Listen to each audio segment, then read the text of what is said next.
갈치가 왜 이리 비싸냐? 작년에는 이 가격 아니었는데. 강동수 할아버지는 뉴스 화면에 나오는 어시장 풍경을 보며 혼잣말을 중얼거렸습니다. 갈치 한 마리를 들고 웃으며 인터뷰하는 중간 상인을 향해 목소리를 높였습니다. 거봐, 저 녀석이 가격 부풀리는 거야. 저 갈치는 최상품도 아닌데 말이야. 등 색깔 봐. 선도가 떨어졌어. 강동수 할아버지가 말했습니다. 그때 옆방에서 나온 강민우가 리모컨을 집어들고는 채널을 바꾸었습니다. 아버지, 또 그러세요? 매일 뉴스만 보면 똑같은 얘기하시고. 강민우가 짜증 섞인 목소리로 말했습니다. 아니, 내가 40년 넘게 수산물 봐온 눈이 있는데 저런 거짓말을 어떻게 그냥 넘어가? 요즘 젊은 사람들은 속기만 하지.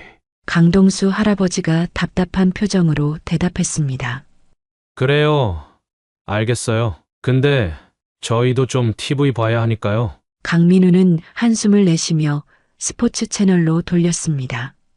강동수 할아버지는 무언가 더 말하려다 입을 다물었습니다. 아들의 눈빛에서 지친 기색을 읽었기 때문입니다. 요즘 들어 아들 부부의 표정이 더 어두워진 것 같았습니다. 밥은 먹었나? 강동수 할아버지가 부드럽게 물었습니다. 네, 먹었어요. 강민우가 짧게 대답했습니다. 나는 좀 이따 생선이나 구워 먹어야겠다. 오늘 동태가 싱싱하던데. 강민우의 표정이 굳어졌습니다. 어휴, 또 비린내 나겠네. 며느리 서혜진이 방에서 나와 얼굴을 찌푸리며 말했습니다. 부엌에서는 이미 강동수 할아버지가 앞치마를 두르고 생선을 손질하고 있었습니다. 기름을 두른 프라이팬을 달구며 흥얼거리는 모습이 보였습니다. 평생 물고기와 함께한 그의 손놀림은 여전히 노련했습니다. 아버님, 죄송한데요. 서혜진이 부엌 입구에 서서 조심스럽게 말을 꺼냈습니다. 이 집에서는 생선 요리 그만하세요. 냄새가 너무 나요. 강동수 할아버지는 손을 멈추었습니다. 딸처럼 생각했던 며느리의 차가운 말투에 가슴이 아팠습니다. 미안하다 혜진아. 내가 환기도 잘하고 뒷정리도 깔끔하게 할게. 강동수 할아버지가 조용히 말했습니다. 문제가 그게 아니에요. 냄새가 벽에 배고 커튼에도 배요. 내일 제 친구들이 오기로 했는데 서혜진의 말은 끝맺지 못했습니다. 강민우가 다가와 아내의 팔을 잡았습니다. 혜진아, 그냥 오늘만. 강민우가 작은 목소리로 말했습니다. 당신도 알잖아요. 생선 냄새 나는 아버님 때문에 친구들도 초대할 수 없다고요. 서혜진의 목소리가 점점 높아졌습니다. 강동수 할아버지는 어깨가 움찔하는 것을 감출 수 없었습니다. 아버지, 말이 나와서 하는 얘기인데 저희도 요즘 정말 힘들어요. 강민우가 한숨을 쉬며 말했습니다. 제가 주식에 넣었던 돈도 다 날아가고 회사에서도 구조조정 얘기가 나오고 솔직히 아버지 모시는 것도 부담이 돼요. 강동수 할아버지의 손이 떨렸습니다. 프라이팬 위에 올려놓으려던 생선을 도마 위에 다시 내려놓았습니다. 그렇구나. 내가 너희한테 짐이 되는구나. 강동수 할아버지의 목소리가 작아졌습니다. 아버님, 제 말은 그게 아니라 서혜진이 당황한 듯 말을 돌렸지만 이미 상처는 깊었습니다. 됐어. 내가 알아서 할게. 강동구 할아버지는 앞치마를 풀고 무언가 말하려다 그만두고 자신의 방으로 향했습니다. 그날 밤 강동수 할아버지는 잠을 이루지 못했습니다. 벽 너머로 아들 부부의 대화가 들려왔습니다. 내일 부동산에 연락해서 집을 더 작은 곳으로 옮기는 게 어떨까요? 서혜진의 목소리였습니다. 그래도 아이들 학교도 있고. 강민우가 망설이는 듯 했습니다. 이대로는 못 버텨요. 그리고 아버님을 요양원에 모시는 게 어떨까요? 아버님께도 더 좋을 것 같아요. 저희도 집을 줄일 수 있고 전문적인 돌봄도 받으시고. 그래도 아버지인데 평생 나 키우시느라 고생하셨는데. 강민우의 목소리는 갈등이 묻어났습니다. 당신 지금 회사에서도 위태롭잖아요. 이번에 투자했던 주식도 다 날아갔고, 우리도 살기 힘든데, 어떻게 아버님까지. 그리고 솔직히 말해서, 아버님 몸에서 계속 생선 냄새 풍기는 거, 저 정말 힘들어요. 그래, 알았어. 내일 요양원 몇 군데 알아보자. 다음 날 아침 강동수 할아버지는 식탁에 앉아 있는 아들 부부를 바라보았습니다. 그들은 서류 몇 장을 놓고 이야기하고 있었습니다. 이 요양원이 평판이 괜찮대. 비용도 우리가 감당할 수 있고. 강민우가 말했습니다. 강동수 할아버지는 들은 척도 하지 않고 식탁에 앉았습니다. 서혜진이 황급히 서류들을 치웠습니다. 아버님, 일어나셨어요? 아침 드실래요? 서혜진이 어색하게 웃었습니다. 내가 먹고 싶은 게 있어서. 강동수 할아버지가 말을 꺼내자 서혜진의 얼굴이 굳었습니다. 또 생선인가요? 아니, 그게 아니라. 강동수 할아버지의 말이 채 끝나기도 전에 서혜진은 한숨을 내쉬었습니다. 저 이제 정말 못 참겠어요. 민우 씨, 당신이 얘기해요. 서혜진이 자리를 박차고 일어났습니다. 아버지, 사실은 강민우가 말을 꺼내려는 찰나 거실에 놓인 꽃병이 강동수 할아버지의 팔에 부딪혀 깨졌습니다. 아버님, 그거 친정에서 가져온 거라고요. 서혜진이 소리쳤습니다. 미안하다. 내가 실수를. 강동수 할아버지가 허리를 숙여 유리 조각을 줍기 시작했습니다. 그만두세요. 아버님 때문에 이 집에서는 제대로 된 물건 하나 둘 수가 없어요. 서혜진의 눈에 눈물이 고였습니다. 혜진아, 진정해. 강민우가 아내의 어깨를 잡았습니다. 당신도 이제 선택해요. 아버님이냐, 우리 가족이냐? 서혜진이 떨리는 목소리로 말했습니다. 강동수 할아버지는 그대로 굳어버렸습니다. 아들의 눈빛에서 이미 대답을 읽었습니다. 자존심이 무너지는 소리가 들리는 듯 했습니다. 그날 밤 새벽 2시 강동수 할아버지는 조용히 일어났습니다. 작은 여행 가방에 몇 벌의 옷과 사진첩, 통장 몇 개를 넣었습니다. 부엌 서랍에서 평생 써온 생선 손질용 칼도 조심스레 꺼내 수건으로 감싸 넣었습니다. 마지막으로 아들 내외와 손주들이 함께 찍은 사진을 바라보았습니다. 가방에 넣으려다 잠시 망설였지만 결국 그 사진마저 챙겼습니다. 메모지에 짧은 글을 남겼습니다. 민우야, 아버지가 너희에게 짐이 되지 않으려고 한다. 요양원은 가지 않겠다. 걱정하지 마라. 평생 잘 살아온 사람이니 어디든 살 수 있다. 손주들에게 할아버지가 나쁜 사람이 아니라고 말해다오. 현관문을 열기 전 강동수 할아버지는 뒤돌아 집안을 한 번 더 바라보았습니다. 이제 다시는 오지 않을 곳이라는 생각에 가슴이 아팠지만 자존심이 더 컸습니다. 문을 조용히 닫고 어둠 속으로 걸어나갔습니다. 칠순이 넘은 노인의 등은 굽었지만 걸음은 의외로 당당했습니다.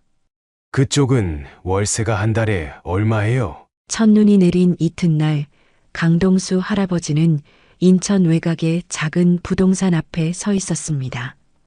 평생 모은 적금 통장을 꼭 쥔 손에는 아직 아들 집에서 나온 것이 믿기지 않는 듯한 혼란이 묻어났습니다. 여기요. 보증금 500에 월세 30입니다. 근데 할아버지 혼자 사실 거예요? 네, 저 혼자입니다. 부동산 중개인은 의심스러운 눈길로 강동수 할아버지를 훑어보더니 마지못해 방 열쇠를 건넸습니다. 반지하 단칸방, 창문 하나 제대로 나지 않은 곳이었지만 당장 머물 곳이 필요했기에 강동수 할아버지는 고맙게 받아들였습니다. 내일 은행 가서 적금 예약하고 바로 보증금 드리겠습니다. 다음 날 강동수 할아버지는 그동안 모아온 적금 통장을 들고 은행을 찾았습니다. 아들 대학 보내고 결혼시키고 생활비 아껴가면서 남은 돈으로 꼬박꼬박 넣어둔 적금이었습니다. 할아버지, 이 적금은 이자율이 낮은 상품이라 지금 해약하시면 원금의 약간의 이자만 받으실 수 있어요. 통장에 찍힌 숫자를 본 강동수 할아버지의 얼굴이 굳어졌습니다. 생각보다 훨씬 적은 금액이었습니다. 인플레이션과 낮은 이자율로 돈의 가치가 크게 떨어져 있었습니다. 이게 전부입니까? 강동수 할아버지의 목소리가 떨렸습니다. 네. 세금 공제하고 나면 이 금액이 맞습니다. 방 보증금을 내고 나니 남은 돈은 생각보다 많지 않았습니다. 강동수 할아버지는 허름한 달력을 벽에 걸고 하루하루 동그라미를 쳐가며 일자리를 찾아다니기 시작했습니다. 죄송합니다만 경비직은 65세 이하만 채용하고 있습니다. 청소부요. 죄송한데 할아버지 나이가 너무 많으세요. 물건 나르는 일은 젊은 사람도 버거워하는데 거절이 계속될수록 강동수 할아버지의 등은 더 굽어갔습니다. 채용 담당자들의 눈빛에서 이 나이에 왜 일을 하려고 하나라는 의문이 역력했습니다. 아무도 73세 노인이 집에서 쫓겨나 당장 먹고 살 방법이 필요하다고는 생각하지 않았습니다. 한 달, 두 달이 지나고 남은 돈은 점점 바닥을 드러냈습니다.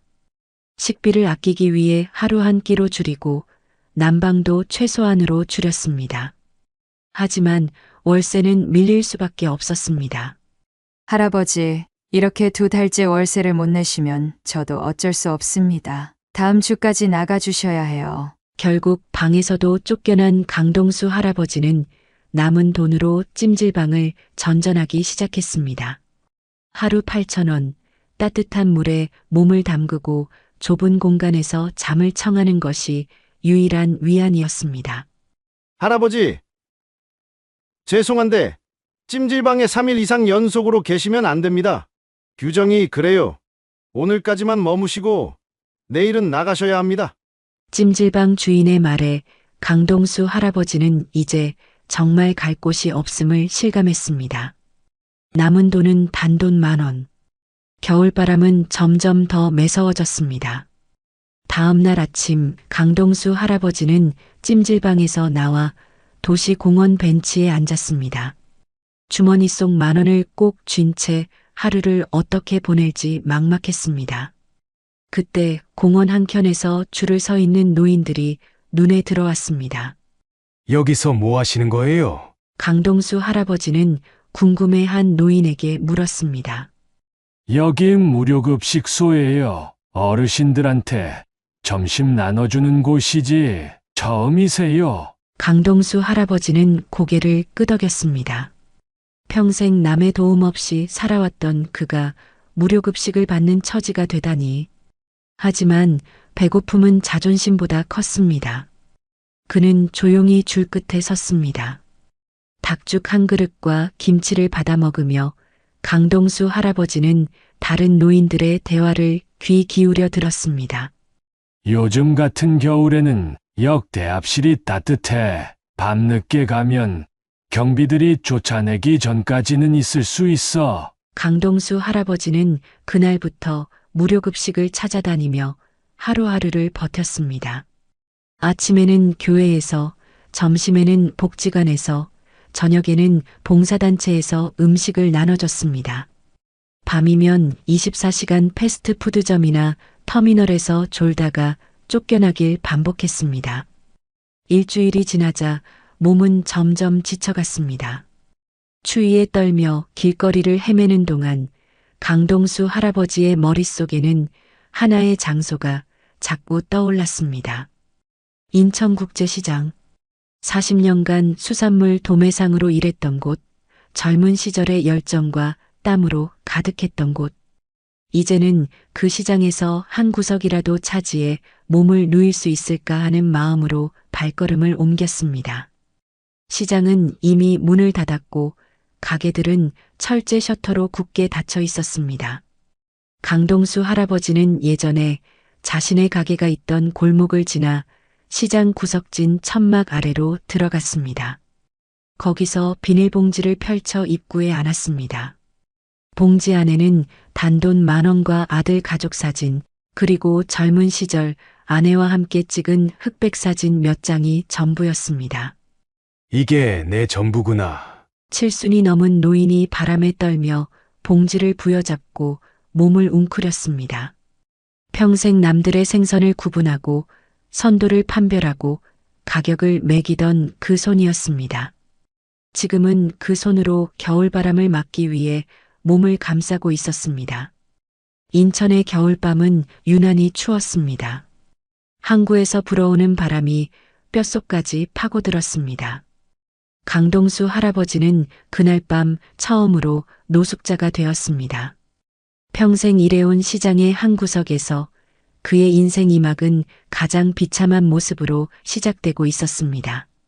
새벽 3시 인천국제시장은 깊은 잠에 빠져 있었습니다. 한 청소부가 막대걸레로 바닥을 닦으며 지나가는 것 외에는 아무도 없는 시간이었습니다. 강동수 할아버지는 시장 안쪽 구석진 천막 아래 몸을 웅크리고 있었습니다. 몇 시간 동안의 얕은 잠 후에 다시 추위에 깨어났습니다. 떨리는 손으로 비닐봉지를 꼭 쥐고 날이 밝기를 기다리는 것 외에는 달리 할 일이 없었습니다. 새벽 공기는 칼날처럼 차가웠습니다. 강동수 할아버지의 숨결이 하얀 김이 되어 공기 중에 흩어졌습니다. 옛날엔 이 시간이면 벌써 활기가 넘쳤는데 혼잣말을 중얼거리며 과거를 떠올렸습니다. 새벽 4시면 이미 수산물이 들어오고 상인들의 활기찬 목소리로 시장이 깨어나던 때였습니다. 그때는 그가 시장의 수산물 도매 1인자로 불렸던 시절이었습니다. 누구세요? 여기서 뭐 하시는 거예요? 갑작스러운 목소리에 강동수 할아버지는 깜짝 놀라 몸을 일으켰습니다.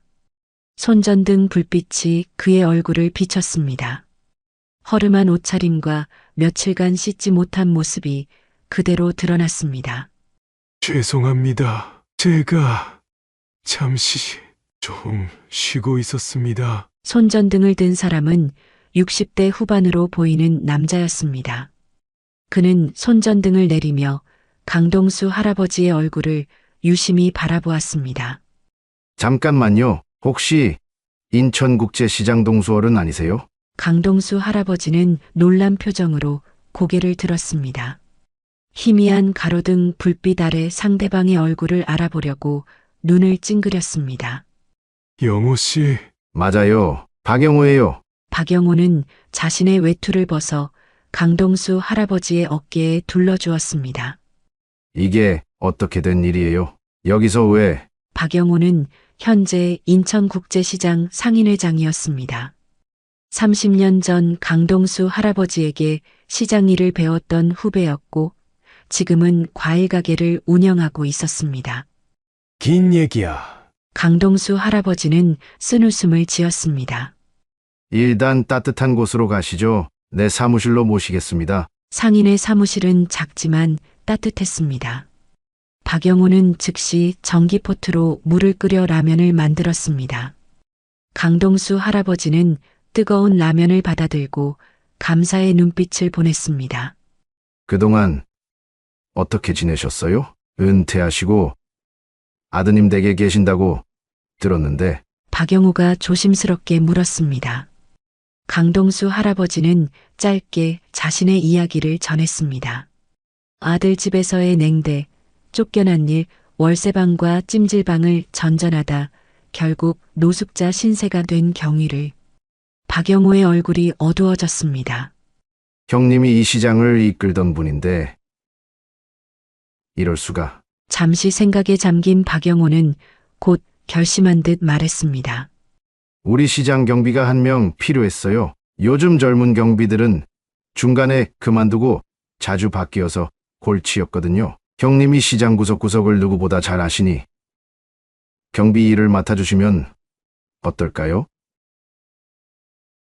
월급은 많지 않지만 관리실에서 지내실 수도 있고.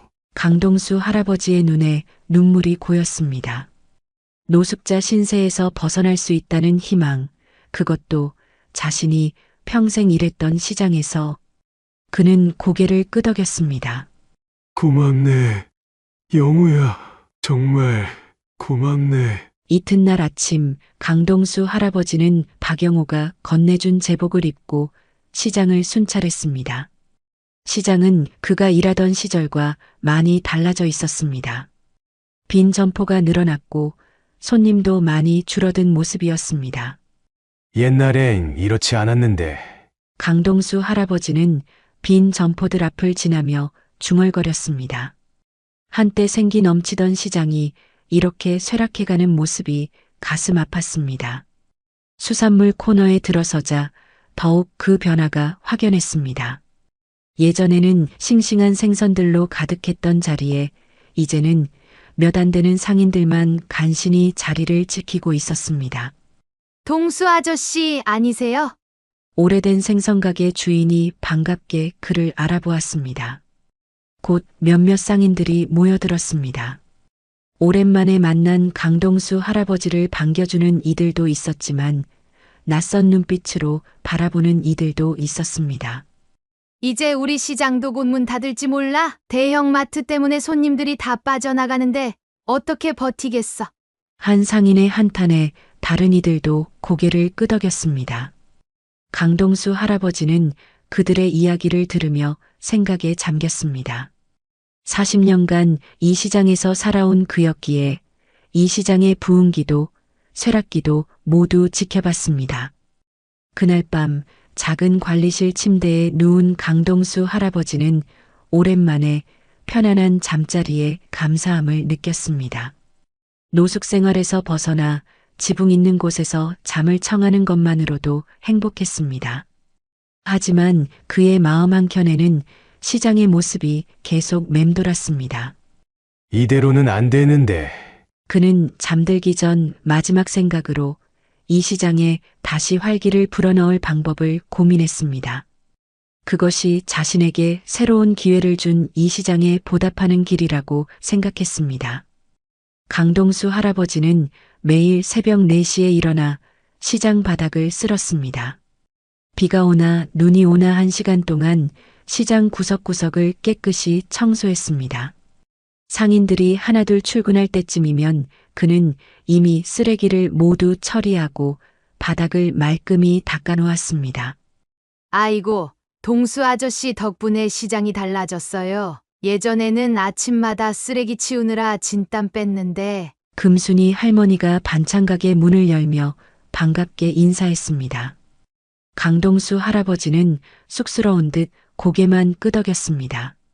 처음에는 노숙자 출신 경비라며 수군거리던 상인들도 이제는 그의 성실함을 인정하기 시작했습니다. 이렇게 열심히 일하시는데 월급이 너무 적은 거 아냐? 내가 상인회에 말해볼까? 김 사장이 정육점 문을 열며 물었습니다. 무뚝뚝하지만 마음이 따뜻한 사람이었습니다. 괜찮아요. 지낼 곳이 생겨서 감사할 따름이죠. 강동수 할아버지는 진심으로 대답했습니다. 작은 관리실이지만 자신만의 공간이 생긴 것만으로도 충분히 행복했습니다. 그렇게 한 달, 2달이 지나가며 그는 시장의 일부가 되어갔습니다. 어느 봄날 저녁 강동수 할아버지는 수산물 코너를 순찰하다 이상한 냄새를 맡았습니다. 오랜 경험에서 오는 본능이었습니다. 그는 천천히 한 가게 앞에 멈춰섰습니다. 이 고등어 신선하지 않네요. 젊은 상인이 놀란 눈으로 그를 쳐다보았습니다. 무슨 말씀이세요? 오늘 새벽에 들어온 거예요. 아니요. 이건 적어도 사흘은 지났어요. 아가미 색깔 보세요. 선홍색이 아니라 갈색이잖아요. 그리고 눈도 탁해졌고. 젊은 상인은 짜증난 표정으로 그를 무시했습니다. 할아버지, 제가 장사한 지 10년이 넘었어요. 괜한 참견 말아주세요. 강동수 할아버지는 더 말하지 않고 자리를 떠났습니다. 하지만 이틀 후 그 젊은 상인이 관리실을 찾아왔습니다. 할아버지, 죄송합니다. 그날 말씀하신 고등어 정말 다음날 아침에 상해버렸어요. 손님들이 환불을 요구해서 큰 손해를 봤습니다. 강동수 할아버지는 담담히 고개를 끄덕였습니다. 수산물은 눈과 아가미만 보면 알 수 있어요. 그날 이후 시장의 수산물 상인들은 종종 강동수 할아버지를 찾아와 조언을 구했습니다. 어떤 생선이 신선한지, 어떤 해산물이 제철인지, 어떻게 보관해야 오래 신선함을 유지할 수 있는지. 그의 오랜 경험에서 우러나오는 지혜는 상인들에게 큰 도움이 되었습니다. 동수 형님, 어느 날 오후 낯익은 목소리가 들려왔습니다. 강동수 할아버지가 돌아보니 그의 오랜 친구이자 인천 수산물 도매시장 사장인 최 회장이 서 있었습니다. 영호가 형님이 여기 계시라고 해서 일부러 찾아왔어요. 근데 정말 이렇게 만날 줄은 몰랐네. 두 사람은 시장 근처 작은 포장마차에 앉았습니다. 오랜 시간 서로의 안부를 나누었습니다. 술잔이 오갈수록 최 회장의 표정이 어두워졌습니다. 사실 요즘 우리도 많이 어려워. 대형마트에 밀려서 전통시장으로 가는 수산물 양이 예전의 절반도 안 돼. 강동수 할아버지는 묵묵히 친구의 말을 들었습니다. 게다가 식품안전법이 강화되면서 조금이라도 상태가 의심되는 생선은 다 폐기해야 해. 폐기할 수산물이 너무 많아. 정말 아깝지. 그럼 그 폐기할 수산물은 어떻게 처리하는데? 그냥 버리는 수밖에. 강동수 할아버지의 눈이 반짝였습니다. 오랜 경험에서 그는 알고 있었습니다. 도매시장에서 폐기로 분류되는 수산물 중에는 실제로는 충분히 먹을 수 있는 것들이 많다는 것을, 단지 크기가 작거나 모양이 예쁘지 않거나 아니면 그날 팔리지 않아 신선도가 약간 떨어진 것들이었습니다. 그 수산물 아직 충분히 먹을 수 있는 거 아니야? 그야 물론이지. 당장 먹기엔 전혀 문제 없어. 다만 유통기한이나 외관상의 이유로 폐기하는 거지. 강동수 할아버지는 잠시 생각에 잠겼습니다. 그의 머릿속에서 아이디어 하나가 떠올랐습니다. 최 회장, 그 폐기할 수산물을 우리 시장에 저렴하게 공급해주면 어떨까? 뭐? 그게 무슨 소리야? 내 눈으로 직접 선별해서 정말 먹어도 괜찮은 것들만 골라내는 거지. 그리고 그걸 시장에서 특별 할인가로 판매하는 거야. 오늘의 특가 같은 식으로. 최 회장은 고개를 갸웃했습니다.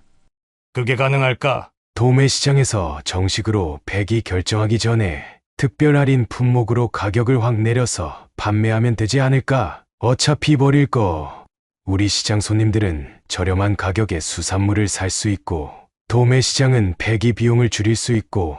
두 노인의 눈빛이 반짝였습니다.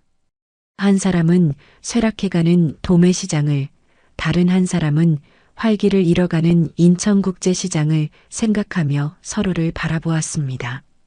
그 순간 변화의 씨앗이 싹트기 시작했습니다. 이튿날 아침 강동수 할아버지는 상인의 원래 회의에 참석하게 되었습니다. 박영호 회장이 특별히 초대한 것입니다.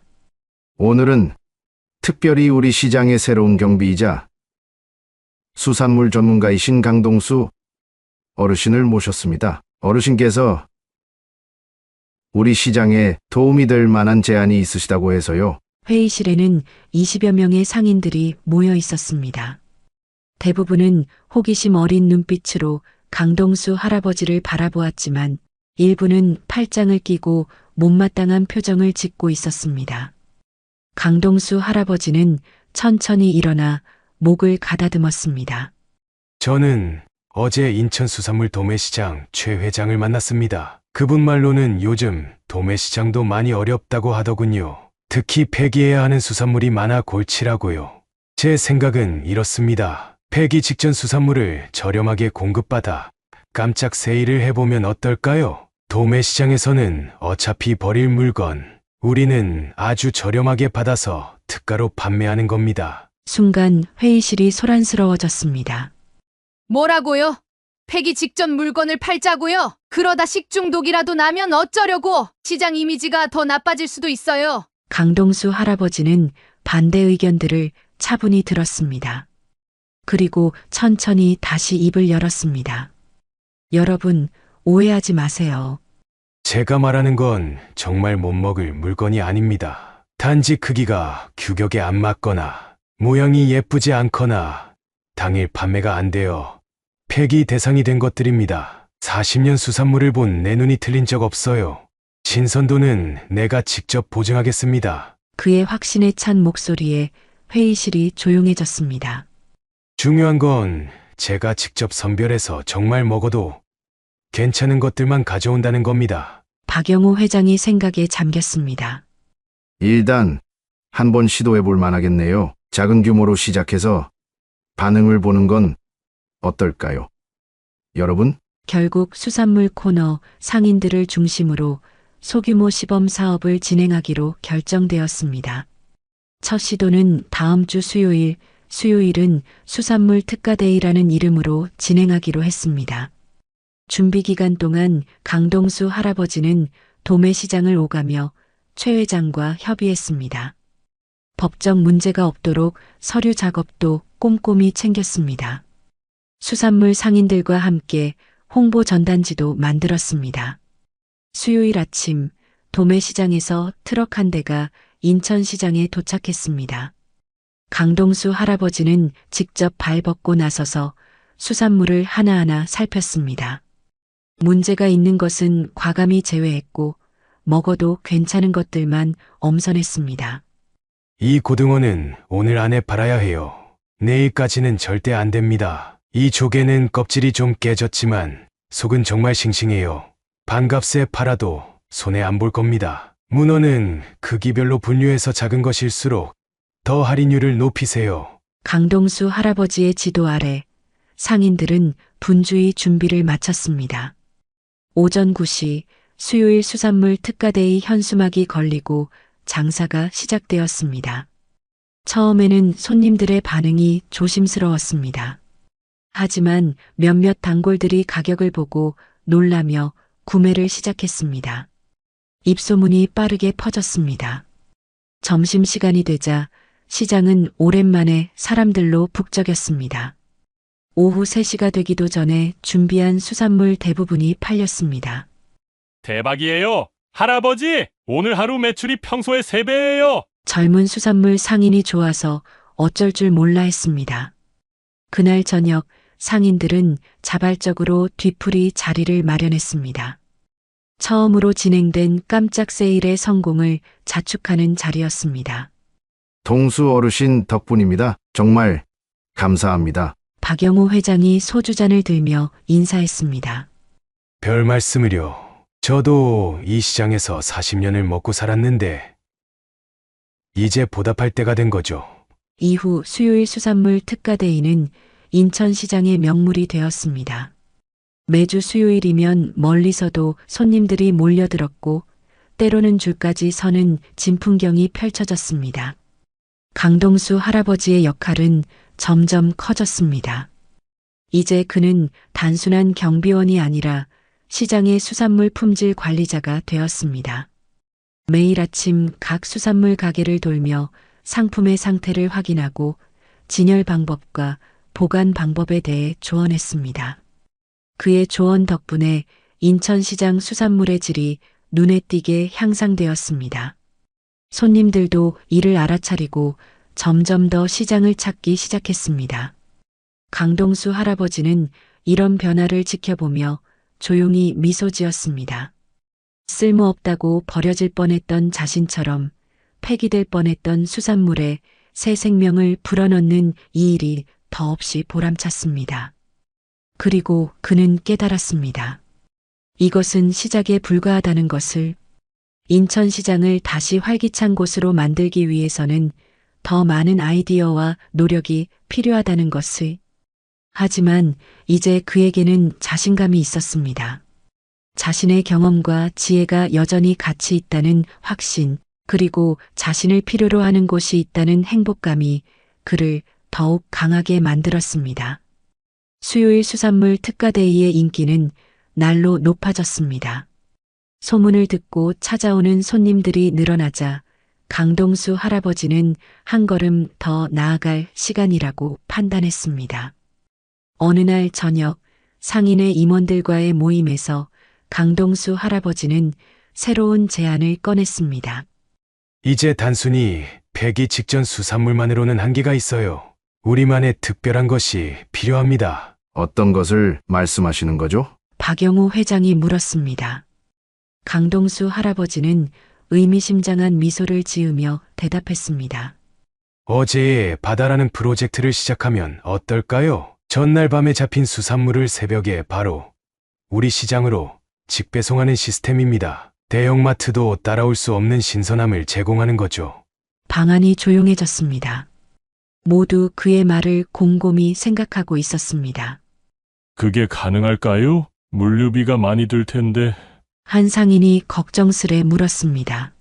최 회장과 이미 상의했습니다. 도매시장과 직접 계약하면 중간 유통 단계를 줄일 수 있어요. 오히려 장기적으로는 비용이 절감될 수 있습니다. 젊은 청가물상 이 대표가 눈을 반짝이며 끼어들었습니다. 그거 정말 좋은 아이디어네요. 어제의 바다라. 이걸 SNS에서 홍보하면 대박 날 것 같은데요?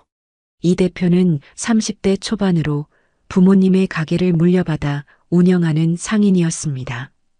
전통시장에 새로운 바람을 불어넣고 싶어하는 청년이었습니다. SNS요? 강동수 할아버지는 생소한 단어에 고개를 갸웃했습니다. 네. 인스타그램이나 페이스북 같은 소셜미디어에 오늘의 어제바다 해시태그로 매일 들어오는 신선한 수산물 사진을 올리는 거예요. 젊은 손님들이 많이 찾아올 거예요. 모임은 열기로 가득 찼습니다. 어제의 바다 프로젝트와 SNS 마케팅 두 아이디어가 결합되며 시장의 새로운 전환점이 될 것 같았습니다. 다음 날부터 준비가 시작되었습니다. 강동수 할아버지는 옛 인맥을 총동원해 어촌계와 접촉했습니다. 직배송 계약을 맺기 위해 직접 바다로 나가기도 했습니다. 이 대표는 시장의 젊은 상인들을 모아 SNS 마케팅 팀을 꾸렸습니다. 한 달 후 어제의 바다 프로젝트가 공식 출범했습니다. 매일 새벽 4시 전날 밤 잡힌 수산물을 실은 트럭이 인천시장에 도착했습니다. 강동수 할아버지는 매일 그 시간에 나와 수산물의 품질을 직접 확인했습니다. 이 방어는 어제 저녁 검은도 앞바다에서 잡혔어요. 지방이 살짝 올라와 지금이 제철입니다. 이 문어는 새벽에 통영에서 올라왔어요. 크기가 작아도 맛은 일품입니다. 강동수 할아버지의 전문적인 설명은 손님들에게 신뢰를 주었습니다. 더불어 그는 새로운 서비스도 제안했습니다. 손님이 원하는 대로 바로 손질해드리면 어떨까요? 회를 뜰지, 구이용으로 손질할지, 찌개용으로 자를지 손님들의 필요에 맞게 바로 준비해드리는 거죠. 이 수산물 맞춤 손질 서비스는 즉시 인기를 끌었습니다. 특히 젊은 주부들에게 큰 호응을 얻었는데 요리 시간을 단축할 수 있었기 때문입니다. 한편 이 대표의 SNS 마케팅도 빛을 발했습니다. 매일 아침 오늘의 어제 바다 해시태그와 함께 올라오는 싱싱한 수산물 사진은 온라인에서 화제가 되었습니다. 특히 강동수 할아버지가 직접 손질하는 모습을 담은 짧은 동영상은 수천 건의 좋아요를 받았습니다. 한 달이 지나자 변화는 뚜렷해졌습니다. 주말이면 시장은 사람들로 북적였고 특히 20, 30대 젊은 손님들의 방문이 눈에 띄게 늘었습니다. 맛집을 찾아다니는 젊은이들이 어제의 바다에서 산 해산물로 즉석에서 회를 먹기 위해 시장 안 빈 테이블을 찾는 모습도 자주 보였습니다. 이에 따라 시장의 다른 상점들도 덩달아 활기를 찾았습니다. 채소가게, 반찬가게, 주류 판매점까지 온 시장이 서서히 살아나기 시작했습니다. 가장 놀라운 변화는 빈 점포들이 하나둘 채워지기 시작했다는 것이었습니다. 3개월 만에 시장의 공실률은 30%에서 10%로 떨어졌습니다. 새로운 상인들이 인천시장의 변화에 관심을 갖고 합류하기 시작한 것입니다. 시장은 점점 더 다양한 상점들로 채워져 갔습니다. 단순한 식료품 시장이 아닌 먹거리와 볼거리가 가득한 복합 문화 공간으로 변모해가고 있었습니다. 어느 날 박영호 회장은 강동수 할아버지를 불러 자리에 앉혔습니다. 동수 형님, 믿기지 않네요. 6개월 전만 해도 이 시장은 문 닫을 위기였는데 이제는 인천의 명소가 되어가고 있어요. 다 여러분 덕분이죠. 강동수 할아버지는 겸손하게 대답했습니다. 아닙니다. 형님의 지혜와 경험이 없었다면 불가능했을 거예요. 그래서 상인회에서 결정한 것이 있습니다. 박영호 회장은 이내 작은 명패 하나를 내밀었습니다. 거기에는 인천국제시장 수산물 자문위원 강동수라고 적혀 있었습니다. 이제 정식으로 우리 시장의 자문위원이 되어주세요. 월급도 인상해드리고 관리실도 좀 더 넓은 곳으로 옮기려고 합니다. 강동수 할아버지의 눈시울이 붉어졌습니다. 73세의 나이에 아들 집에서 쫓겨나 노숙자 신세였던 그가 이제는 전통시장의 부활을 이끄는 중심인물이 된 것입니다. 감사합니다. 정말 감사합니다. 그날 밤 강동수 할아버지는 관리실에 앉아 창밖을 바라보았습니다. 불과 반년 전 자신이 비닐봉지 하나 달랑 들고 이 시장 구석에서 노숙했던 그날을 떠올렸습니다. 인생은 참으로 예측할 수 없는 것이라고 그는 생각했습니다. 인천국제시장의 변화는 놀라웠습니다. 어제의 바다 프로젝트가 시작된 지 1년, 시장은 완전히 다른 모습이 되었습니다. 주말이면 관광객들로 북적이고 평일에도 지역 주민들의 발길이 끊이지 않았습니다. 빈 점포는 모두 채워졌고 상인들의 얼굴에는 웃음이 돌아왔습니다. 그러던 어느 날 12월 중순 눈이 내리는 저녁이었습니다. 강동수 할아버지는 사무실에서 내년 봄 축제 계획을 검토하고 있었습니다. 창밖으로 내리는 눈을 바라보며 따뜻한 차 한 잔을 마시고 있을 때였습니다. 팍! 갑자기 시장 한쪽에서 전기 불꽃이 튀는 소리가 들렸습니다. 이어서 비명 소리가 들려왔습니다. 불이야! 불이야! 강동수 할아버지는 즉시 뛰쳐나갔습니다. 시장 동쪽 수산물 코너에서 불꽃이 치솟고 있었습니다. 낡은 전기 배선에서 발아한 불이 순식간에 번지고 있었습니다. 다들 밖으로 나가세요. 빨리! 강동수 할아버지는 크게 소리쳤습니다. 그리고 가까운 화재 경보기를 작동시켰습니다. 시장 내 방송이 울려 퍼졌습니다. 화재 발생! 모든 상인과 손님들은 즉시 대피하십시오. 반복합니다. 화재 발생! 상인들과 손님들이 당황하여 뛰어나갔습니다. 혼란 속에서 강동수 할아버지는 침착하게 각 점포를 돌며 상인들의 대피를 도왔습니다. 그는 거동이 불편한 노인 상인들을 부축하고 짐을 챙기느라 머뭇거리는 상인들을 재촉했습니다. 불길은 점점 거세지고 있었습니다. 목조 건물이 많은 전통시장의 특성상 화재는 순식간에 번졌습니다. 외부에서는 소방차 사이렌 소리가 들려왔습니다. 하지만 좁은 시장 골목 때문에 소방차 진입이 쉽지 않았습니다. 다들 밖으로 나갔나? 강동수 할아버지는 숨을 헐떡이며 주변을 살폈습니다. 그때 박영호 회장이 소리쳤습니다. 어서 나오세요. 위험합니다. 강동수 할아버지는 고개를 저었습니다. 상인의 사무실, 시장의 역사와 모든 문서들이 있어. 형님 안 돼요. 하지만 강동수 할아버지는 이미 연기 속으로 달려가고 있었습니다. 상인의 사무실에는 인천국제시장의 100년 역사가 담긴 오래된 문서들과 사진첩, 그리고 각 상인들의 가족사진과 추억이 보관되어 있었습니다.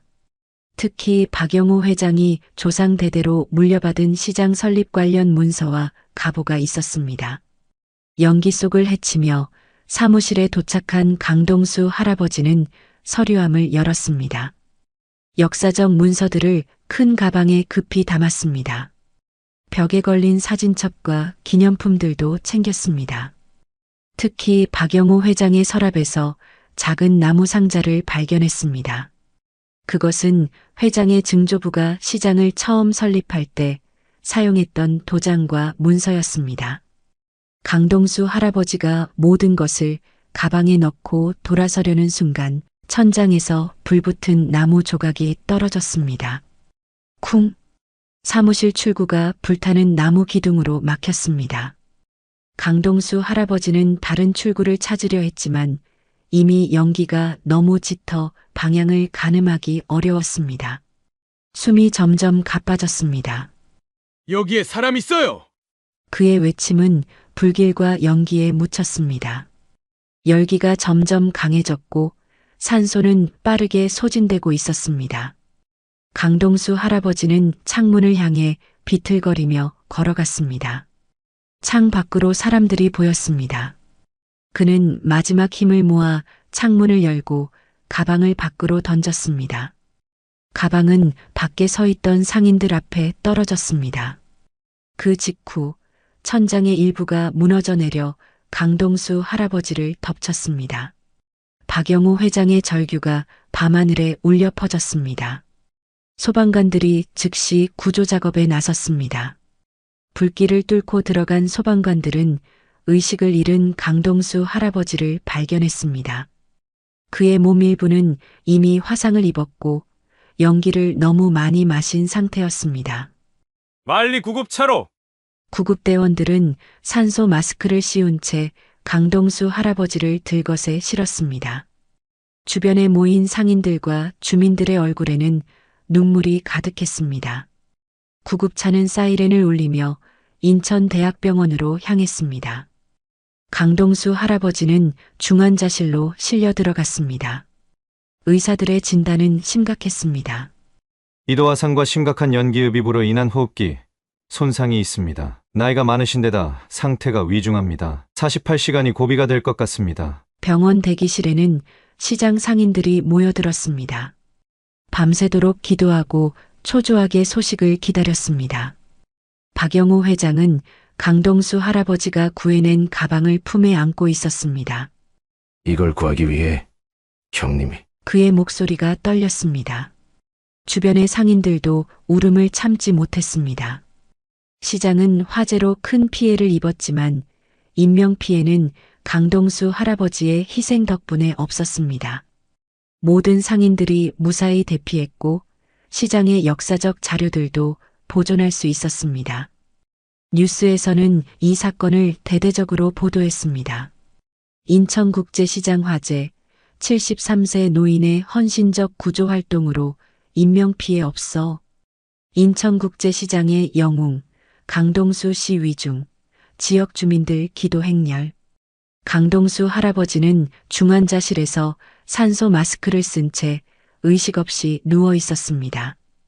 그의 손은 붕대로 감겨 있었고 얼굴 일부는 화상으로 붉게 변해 있었습니다. 심전도는 약하게 울리고 있었지만 그의 생명력은 여전히 강했습니다. 창밖으로 눈이 조용히 내리고 있었습니다. 병실 창가에는 상인들이 가져온 꽃다발과 카드가 놓여 있었습니다. 그 중에는 작은 메모 하나가 있었습니다. 강동수 할아버지, 어서 깨어나세요. 당신이 살린 시장이 당신을 기다립니다. 오늘도 의식 변화는 없으신가요? 박영우 회장이 들어오는 주치의에게 물었습니다. 아직은요. 하지만 생체 징후는 조금씩 안정되고 있습니다. 나이를 생각하면 회복 속도가 놀랍습니다. 화재 발생 후 일주일째 강동수 할아버지는 여전히 의식을 찾지 못하고 있었습니다. 그러나 병실 밖에서는 쉼없는 활동이 이어지고 있었습니다. 상인들은 교대로 병실을 지키며 할아버지의 회복을 기도했습니다. 금순이 할머니는 손뜨개질을 하며 강동수 할아버지 곁을 지켰습니다. 복도에는 늘 몇몇 상인들이 모여 있었습니다. 그들은 작은 목소리로 시장 재건에 대해 논의했습니다. 화재 보험금으로는 터무니없이 부족해요. 은행 대출도 알아봤는데 우리 같은 영세 상인들에게는. 시장의 상황은 암담했습니다. 화재로 인해 시설의 70%가 파손되었고 복구에는 막대한 비용이 필요했습니다. 모두가 어둠 속에서 빛을 찾고 있을 때 뜻밖의 소식이 들려왔습니다. 여러분, 큰 소식이 있어요. 이 대표가 상기된 표정으로 달려왔습니다. 제가 강동수 할아버지가 구해내신 문서들을 지역 문화재 전문가에게 보여드려봤어요. 그랬더니 이 문서들이 인천 근대 상업사의 중요한 자료라고 합니다. 상인들은 놀란 표정으로 서로를 바라보았습니다. 그게 무슨 소리야? 시청에서 연락이 왔어요. 시장의 역사적 가치를 인정하고 재건에 지원을 약속했답니다. 정말이야? 희망의 빛이 보이기 시작했습니다. 이 소식은 빠르게 퍼져나갔고 인천 시민들 사이에서도 인천국제시장 살리기 운동이 시작되었습니다. 지역 방송국에서는 강동수 할아버지의 이야기와 함께 시장의 역사를 조명하는 특집 프로그램을 방영했습니다. 화재 발생 10일째 되는 날 기적이 일어났습니다. 어디? 약한 목소리가 중환자실에 울렸습니다. 침대 옆에서 졸고 있던 박영우 회장이 화들짝 놀라 일어났습니다. 형님이 깨어나셨어요. 의료진이 달려와 강동수 할아버지를 살폈습니다. 그의 눈이 희미하게 떠졌고 입술이 미세하게 움직였습니다. 시장은 괜찮아? 첫 마디가 시장에 관한 질문이었습니다. 박영우 회장은 더 이상 눈물을 참지 못했습니다. 당신 때문에 모두가 무사해요. 그리고 형님이 구하신 문서들 덕분에 우리 시장이 다시 살아날 겁니다. 강동수 할아버지의 입가에 미소가 번졌습니다. 그리고 다시 잠이 들었습니다. 그로부터 일주일 후 강동수 할아버지는 일반 병실로 옮겨졌습니다. 의식은 점점 또렷해졌고 화상도 예상보다 빠르게 치유되고 있었습니다. 그의 병실은 언제나 상인들로 북적였습니다. 할아버지, 저 이 대표예요. 시청에서 재건 지원금 5억을 약속했어요.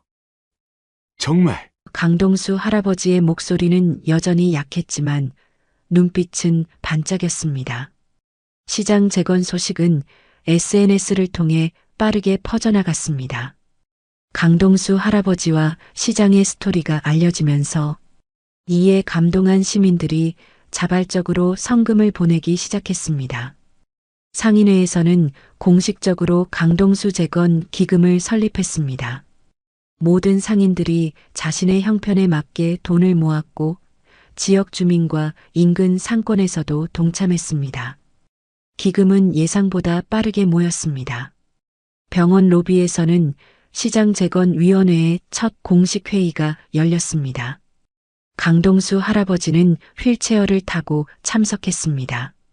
화상으로 인한 흉터가 얼굴과 손에 남아 있었지만 그의 눈빛은 어느 때보다 생기 있었습니다. 우리가 단지 예전처럼 복구하는 것만으로는 부족합니다. 더 안전하고 더 현대적이면서도 전통의 맛을 잃지 않는 시장을 만들어야 합니다. 강동수 할아버지의 제안에 모두가 고개를 끄덕였습니다. 새 시장은 안전을 최우선으로 하면서도 어제의 바다와 같은 성공적인 프로젝트를 더욱 발전시킬 수 있는 구조로 계획되었습니다. 강동수 할아버지, 정말 감사합니다. 박영우 회장이 눈물을 닦으며 말했습니다. 할아버지가 우리 시장에 오신 것은 정말 하늘이 내린 선물이었습니다. 강동수 할아버지는 잠시 생각에 잠겼습니다. 불과 1년 전 그는 아들 집에서 쫓겨나 노숙자 신세였습니다. 이제 그는 한 공동체의 중심이자 희망이 되었습니다. 아니야. 내게 새 삶을 준 건 이 시장이었어. 그저 그 은혜를 갚을 기회가 생긴 것뿐이지. 창밖으로 눈이 내리고 있었습니다. 하얀 눈이 뒤덮은 시장의 폐허는 마치 새 출발을 위한 백지와도 같았습니다. 강동수 할아버지는 창을 통해 그 모습을 바라보며 생각했습니다. 이제 정말 새로운 시작이구나. 병실 한쪽에 놓인 달력에는 붉은 동그라미가 쳐져 있었습니다. 시장 재건 기공식 날짜였습니다. 그날까지 꼭 걸을 수 있기를 강동수 할아버지는 마음속으로 다짐했습니다. 화재 발생 3개월 후 봄 기운이 완연한 어느 날이었습니다. 병원 밖으로 나온 강동수 할아버지는 휠체어에 몸을 의지한 채 오랜만에 바깥 공기를 만끽했습니다. 간호사의 도움을 받아 병원 앞에 대기하고 있던 차에 올랐습니다. 오늘 정말 괜찮으세요? 무리하시면 안 됩니다. 박영호 회장이 걱정스러운 눈길로 물었습니다. 어느 때보다 좋아. 이 날만을 기다려왔으니까. 강동수 할아버지는 환한 미소를 지었습니다. 오늘은 인천국제시장 재건공사 기공식이 열리는 날이었습니다. 그의 흉터가 남은 얼굴에는 기대감과 설렘이 가득했습니다. 차가 신포시장 입구에 도착했을 때 놀라운 광경이 펼쳐졌습니다. 수십 명의 사람들이 양쪽으로 늘어서 있었고 현수막과 풍선으로 가득한 거리가 보였습니다. 이게 다 뭐야? 강동수 할아버지가 놀라 물었습니다. 할아버지를 위한 환영식입니다. 이 대표가 자랑스럽게 대답했습니다. 상인들뿐만 아니라 시민들까지 나와 있어요. 휠체어가 내려지자 사람들이 일제히 박수를 치기 시작했습니다. 어떤 이들은 강동수 할아버지 감사합니다. 라는 팻말을 들고 있었고 어떤 이들은 꽃다발을 들고 있었습니다. 오랜 시간 인천에서 살아온 강동수 할아버지였지만 이렇게 많은 사람들의 환호를 받아본 적은 처음이었습니다. 감사합니다. 정말 감사합니다. 감격에 겨워 말을 잇지 못하는 강동수 할아버지를 위해 사람들이 길을 열어주었습니다. 휠체어가 천천히 재건 현장으로 향했습니다. 불에 타 검게 변한 시장 잔해는 이미 정리되어 있었고 새로운 시장을 짓기 위한 준비가 완료되어 있었습니다. 기공식 단상에는 인천시장과 지역 국회의원 등 주요 인사들이 함께 자리했습니다. 시장은 연설에서 강동수 할아버지의 용기와 희생을 높이 평가했습니다. 오늘 우리는 단순한 건물 재건이 아닌 인천의 정신을 다시 세우는 역사적인 순간을 맞이합니다. 강동수 어르신의 헌신이 없었다면 우리는 인천국제시장의 역사와 함께 더 큰 것을 잃었을 것입니다. 연설이 끝나고 첫 삽을 뜨는 의식이 시작되었습니다. 원래 시장과 고위 인사들이 함께 시작하는 의례였지만 모든 이들이 한 마음으로 강동수 할아버지에게 그 영광을 양보했습니다. 휠체어에서 조심스럽게 일어난 강동수 할아버지는 지지대의 도움을 받아 삽을 들었습니다. 무거운 삽을 들고 있는 그의 손이 떨렸지만 눈빛만큼은 굳건했습니다. 그는 힘을 모아 삽을 땅에 꽂았고 첫 흙을 떠올렸습니다. 그 순간 우렁찬 박수 소리와 함께 축하 폭죽이 터졌습니다. 인천국제시장의 새 역사가 시작되었습니다. 기공식 이후 재건 공사는 예상보다 빠르게 진행되었습니다. 화재를 계기로 오히려 더 현대적이고 안전한 시설로 시장을 재탄생시키는 계획이 실행되었습니다. 화재 경보 시스템, 자동 소화 설비, 넓은 비상 통로 등 안전 시설이 대폭 강화되었습니다. 또한 전통적인 시장의 정취를 살리면서도 현대적인 편의시설을 갖춘 복합 공간으로 설계되었습니다. 강동수 할아버지는 매주 재건 현장을 방문했습니다. 처음에는 휠체어를 타고 점차 재활치료의 효과로 보행기를 사용하게 되었습니다. 그는 상인들과 함께 공사 과정을 꼼꼼히 점검하고 자신의 경험을 바탕으로 조언을 아끼지 않았습니다. 수산물 코너는 환기 시스템이 더 강화되어야 해요. 이 통로는 좀 더 넓혀야 손님들이 편하게 다닐 수 있을 거예요. 그의 헌신적인 모습은 지역 뉴스에 자주 보도되었습니다. 불길 속에서 시장을 구한 노인, 이제는 재건의 주역으로라는 제목의 특집 기사가 나가기도 했습니다. 이러한 보도를 통해 신포시장의 재건 소식은 전국으로 퍼져나갔고 더 많은 관심과 지원이 모이기 시작했습니다. 전국 각지의 전통시장 상인회에서 성금이 전달되었고 대기업들도 사회공헌 활동의 일환으로 후원에 나섰습니다. 이런 지원에 힘입어 재건 공사는 당초 예상보다 2달이나 앞당겨 진행되었습니다. 화재 발생 6개월 후 드디어 새롭게 태어난 인천국제시장의 개장식 날이 밝았습니다. 시장 입구에는 불에서 피어난 희망, 인천시장 그랜드 오픈이라는 현수막이 걸렸고 수천 명의 시민들이 모여들었습니다. 개장식 단상에는 지팡이를 짚고 선 강동수 할아버지의 모습이 보였습니다. 6개월 동안의 재활 치료 끝에 그는 드디어 자신의 발로 서게 되었습니다.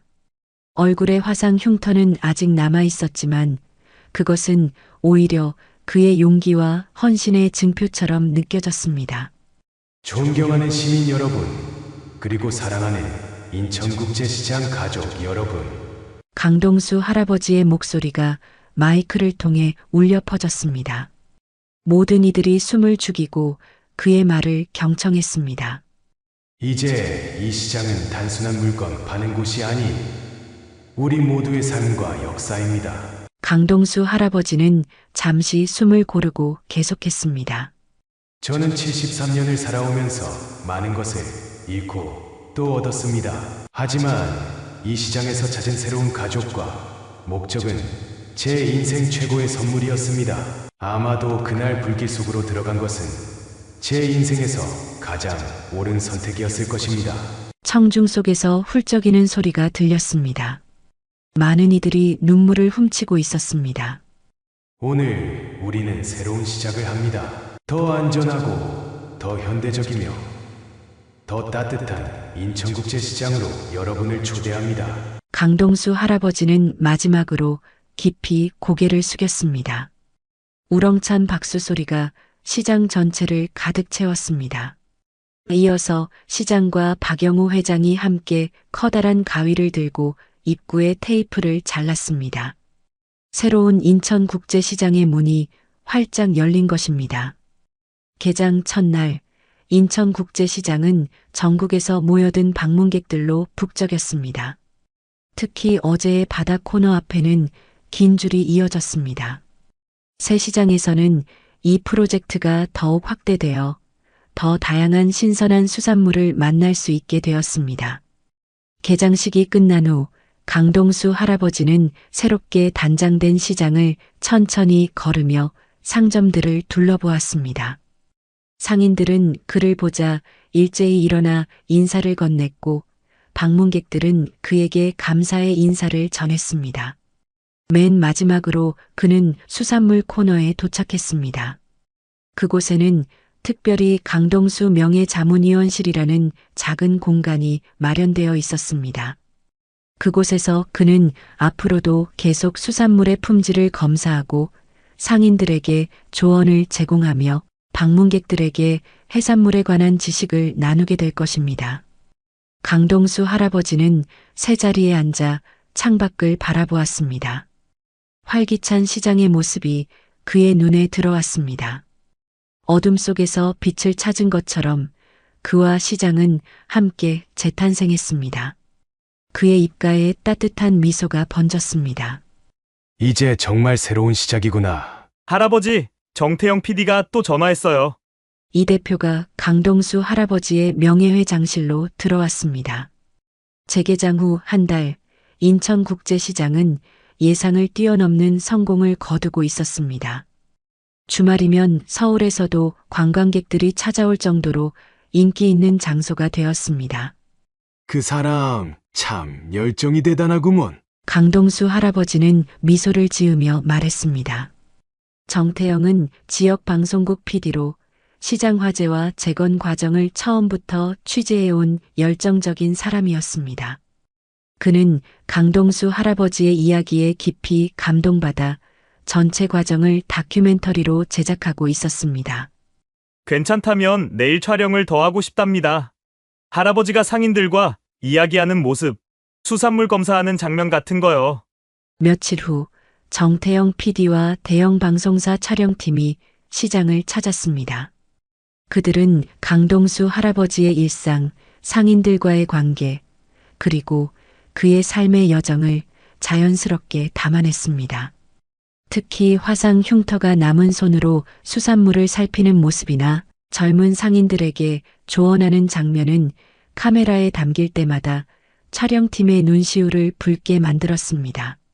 할아버지, 처음 시장에 오셨을 때 심정이 어떠셨나요? 정태영 PD가 인터뷰 중에 물었습니다. 부끄러웠지. 73년을 살아온 사람이 집 없이 시장 구석에서 노숙이라니. 하지만 지금 생각해보면 그것이 내 인생 최고의 전환점이었던 것 같아. 다큐멘터리는 3개월간의 제작 과정을 거쳐 불에서 피어난 기적, 할아버지가 살린 시장이라는 제목으로 전국 방송에 방영되었습니다. 방송 당일 상인들은 시장 내 대형 스크린을 설치하고 함께 시청했습니다. 90분짜리 다큐멘터리는 강동수 할아버지의 아들 집에서 쫓겨난 순간부터 시작해 노숙자 신세로 시장에 오게 된 과정, 상인회장, 박영호와의 만남, 시장 활성화 프로젝트, 화재와 희생, 그리고 재건과 성공까지의 전 과정을 담았습니다. 방송 이후의 반응은 폭발적이었습니다. 수많은 시청자들이 감동적인 댓글을 남겼습니다. 방송 이후 주말, 인천국제시장은 전국에서 몰려든 방문객들로 인산인해를 이루었습니다. 많은 이들이 강동수 할아버지를 직접 만나기 위해 명예회장실을 찾았고 사진을 함께 찍기 위해 줄을 서기도 했습니다. 그러나 더 놀라운 변화는 그 이후에 일어났습니다. 다큐멘터리를 본 전국 각지의 전통시장 상인회에서 연락이 오기 시작한 것입니다. 강동수 어르신, 저희 시장도 상황이 매우 어렵습니다. 어떻게 시장을 살리셨는지 조언을 구하고 싶습니다. 어제의 바다 같은 프로젝트를 저희 시장에서도 도입하고 싶은데 컨설팅을 해주실 수 있을까요? 요청이 너무 많아 강동수 할아버지는 처음에는 당황했습니다. 박영호 회장과 상의 끝에 그는 인천시의 공식 지원을 받아 전통시장 활성화 자문위원이라는 새로운 역할을 맡게 되었습니다. 이후 몇 개월 동안 강동수 할아버지는 전국 각지의 시장을 방문했습니다. 그의 일정은 빽빽했지만 74세의 나이에도 놀라운 에너지로 각 시장의 특성에 맞는 조언을 아끼지 않았습니다. 강동수 할아버지의 조언을 따른 시장들이 하나둘 활기를 되찾기 시작했습니다. 어느 날 인천 변두리의 한 아파트 거실, 강동우 할아버지의 아들 강민우는 소파에 깊이 파묻혀 TV를 응시하고 있었습니다. 그의 아내 서혜진은 부엌에서 설거지를 하다 TV에서 흘러나오는 익숙한 이름에 고개를 돌렸습니다. 오늘 저희가 만날 분은 인천국제시장의 영웅으로 불리는 강동수 할아버지입니다. 방송인의 목소리가 계속되는 동안 강민우 부부는 말없이 화면을 바라보았습니다. 자신들이 냉대하고 내쫓았던 강동수 할아버지가 이제는 전국적인 영웅이 되어 TV에 나오고 있었습니다. 아빠, 우리 할아버지 맞아요? 17살 지우가 거실로 들어오며 물었습니다.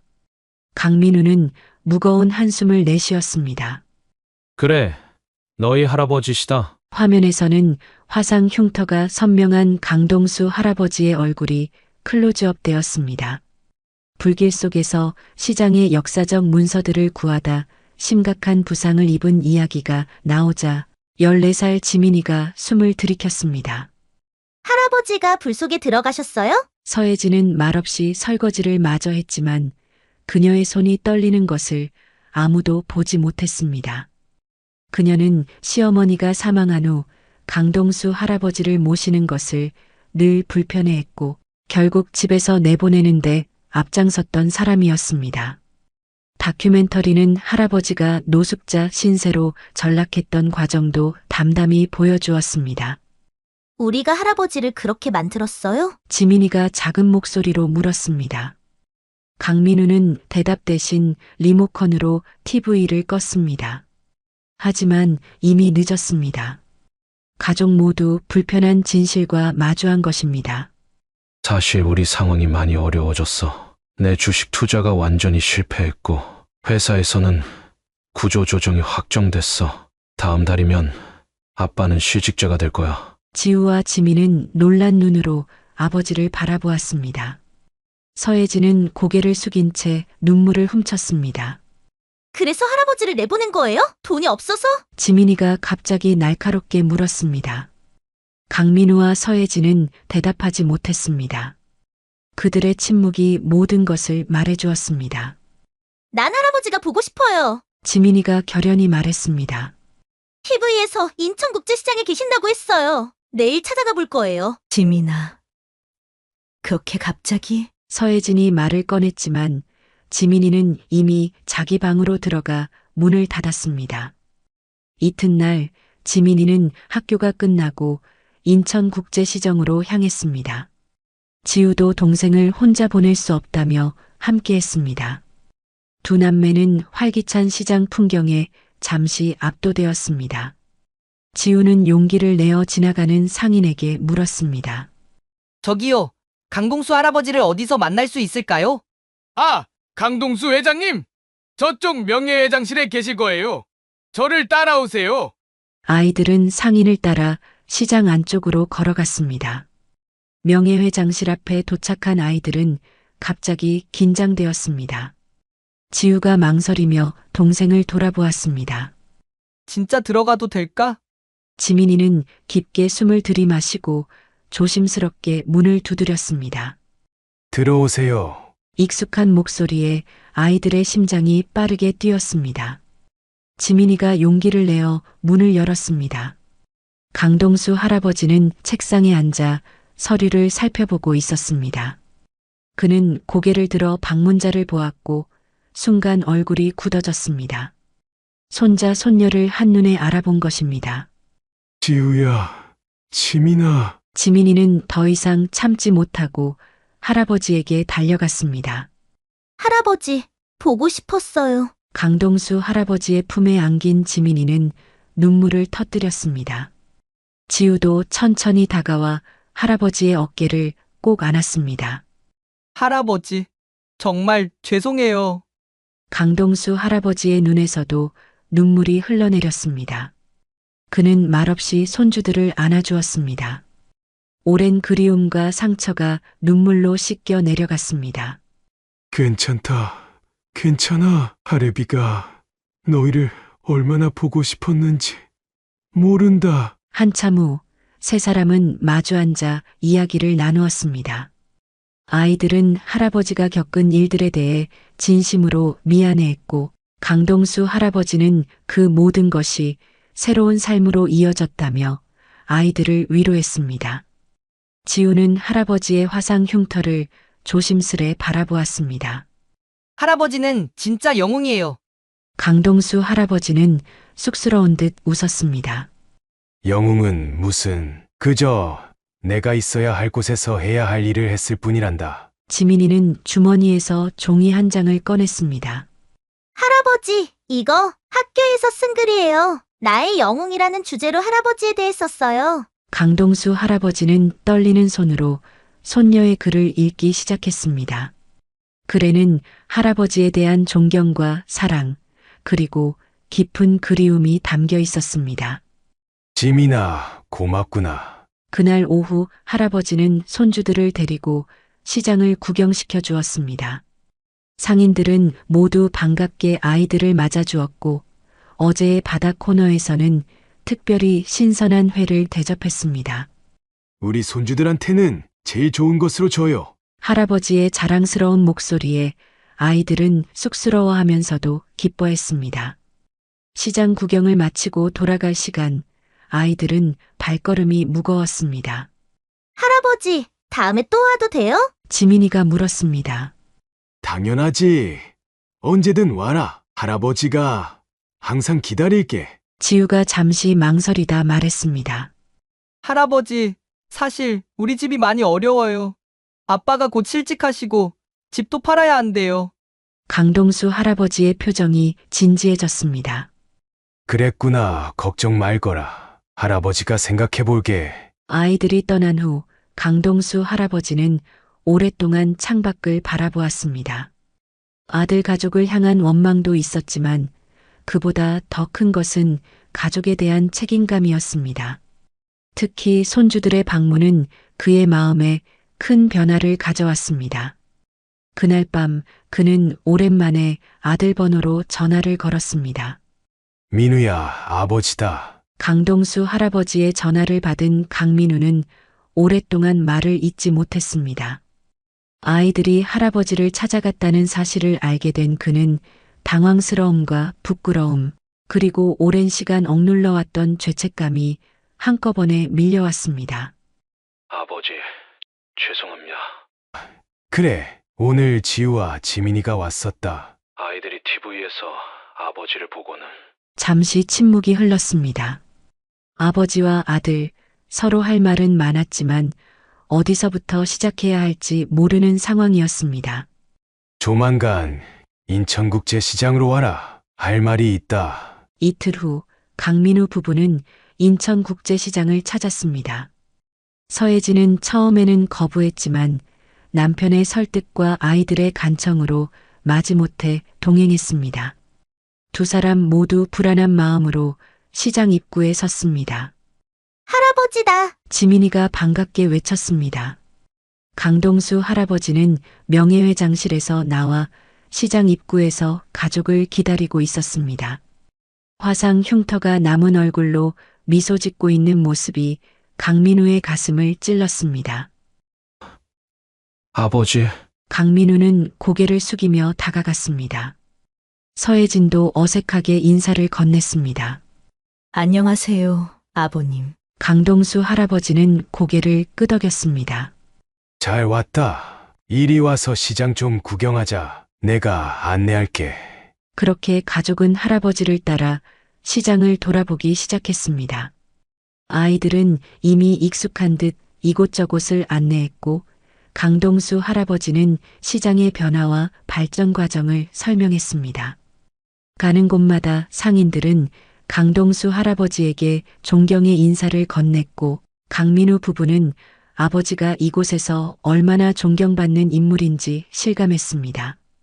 신선한 해산물이 가득한 어제의 바다 코너를 지나며 강동수 할아버지는 자랑스럽게 설명했습니다. 서혜진은 과거 남편 집에서 생선 비린내를 트집 잡아 시아버지를 내쫓았던 기억이 떠올라 고개를 숙였습니다. 시장 구경을 마친 후 그들은 작은 해산물 식당으로 자리를 옮겼습니다.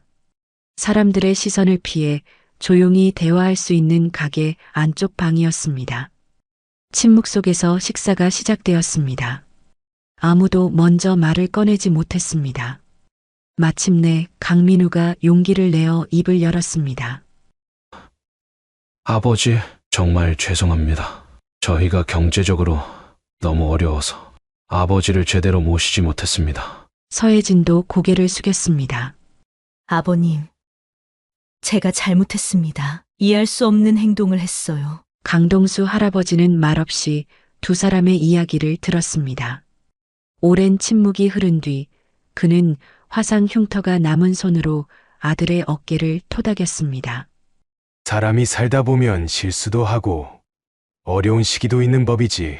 그의 얼굴에 따뜻한 미소가 번졌습니다. 그 순간 강민우의 눈에서 눈물이 흘러내렸습니다. 아버지, 저희 때문에 그런 고생을 하셨는데. 그 일이 없었다면 지금의 나도 없었을 거야. 강동수 할아버지의 너그러운 말에 서혜진도 눈물을 참지 못했습니다. 아이들은 어리둥절한 표정으로 어른들을 바라보았습니다. 식사를 마친 후 가족은 강동수 할아버지의 명예회장실로 자리를 옮겼습니다. 강민우는 가족의 어려운 상황을 더 자세히 설명했습니다. 강동수 할아버지는 잠시 생각에 잠겼습니다. 창밖으로 활기찬 시장의 모습이 보였습니다. 민우야, 이제 내 삶은 이 시장과 함께란다. 여기 내가 필요한 사람들이 많아. 강민우는 고개를 끄덕였습니다. 민우야, 저기 보이는 저 점포 있지? 그는 창문 너머로 시장 한쪽에 작은 점포를 가리켰습니다. 이번에 비어서 새 주인을 찾고 있어. 요즘 젊은 사람들이 즐기는 간편식품이나 반찬 가게로 하면 어떨까? 혜진이가 예전에 인테리어 디자이너였다고 했지. 그 솜씨로 꾸미면 금방 잘 될 거야. 강민우 부부는 놀란 눈으로 서로를 바라보았습니다. 아버지, 그게 무슨... 새 출발을 해보는 건 어때? 월세는 처음 3개월은 면제해 줄 수 있어. 내가 상인회와 얘기해 볼게. 서혜진의 눈이 커졌습니다. 가족은 어려울 때 서로 도와야지. 그게 진정한 가족 아니겠나? 지우와 지민은 기쁨에 겨워 소리쳤습니다. 엄마, 아빠, 여기서 가게 하면 매일 할아버지 볼 수 있어요. 강민우는 아내를 바라보았습니다. 서혜진의 얼굴에도 오랜만에 희망의 빛이 돌았습니다. 한번 해볼까요? 서혜진이 남편에게 물었습니다. 그래. 한번 도전해보자. 그날 저녁 가족은 시장 한쪽 작은 해산물 식당에서 함께 저녁 식사를 했습니다. 강동수 할아버지는 직접 고른 신선한 회를 손질해 손주들에게 먹였고 강민우와 서혜진은 새로운 시작에 대한 설렘과 걱정을 나누었습니다. 오랜만에 함께하는 가족 식사, 서로의 상처를 치유하고 새로운 시작을 약속하는 시간이었습니다. 강동수 할아버지는 가족들을 바라보며 미소 지었습니다. 73세에 시작한 그의 새로운 인생은 이제 더 많은 이들에게 희망과 용기를 전하고 있었습니다. 아들 가족과의 화해는 그 여정의 또 다른 아름다운 결실이었습니다. 내일도 좋은 날이 될 거야. 강동수 할아버지가 말했습니다. 모두가 고개를 끄덕였습니다.